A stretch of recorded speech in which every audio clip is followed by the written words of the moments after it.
ဟုတ်ကဲ့ကျွန်တော်ဒီနေ့ sharing လုပ်ပြီးချင်တာတွေကတော့ဆရာပြည်ခိုင်ရေးတာထားတဲ့ရှေ့တလန်တိုးပြီးဥဆောင်လိုက်ပါဆိုတဲ့စာအုပ်ထဲမှာ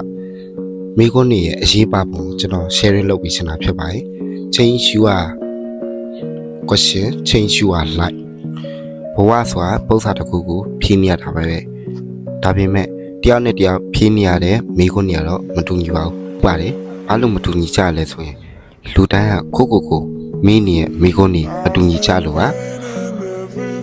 ကိုရှင်တန်နဲ့ပတ်ဝန်းကျင်ကိုမွေးဖွားတဲ့နယ်ပယ်ကိုအများဆုံးထိတိဆက်ဆံနေရဲ့ပတ်ဝန်းကျင်ပေါ်မှာမူတည်ပြီးကျွန်တော်တို့ကတယောက်နဲ့တယောက်ကခွဲပြားသွားကြတာပါထပ်လောင်ပြီးပြောရမယ်ဆိုရင်ကိုအနေများတဲ့ပတ်ဝန်းကျင်ကိုအနေများတဲ့လူမှုဆက်ဆံရေးပေါ်မူတည်ပြီးကိုမေးတဲ့မိခွန်းတွေကကွဲပြားသွားပါတယ်ဒီလိုကွဲပြားသွားတဲ့အခါမှာ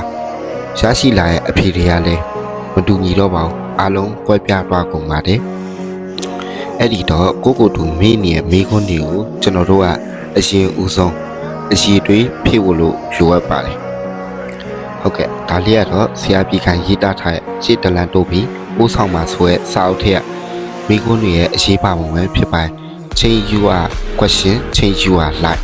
ဟုတ်ကဲ့ဒီဗီဒီယိုလေးကိုအဆုံးထိကြည့်ပြီးတော့ကြားတဲ့တယောက်ချင်းစီတန်းကိုကျေးဇူးအထူးတင်ရှိပါတယ်ကျွန်တော်နောက်ဗီဒီယိုလေးနဲ့တင်ပြအောင်စူးစမ်းပြီးဆက်လက်တင်ပြပေးတော့ပါမယ်ခင်ဗျအားလုံးကျေးဇူးအထူးတင်ရှိပါတယ်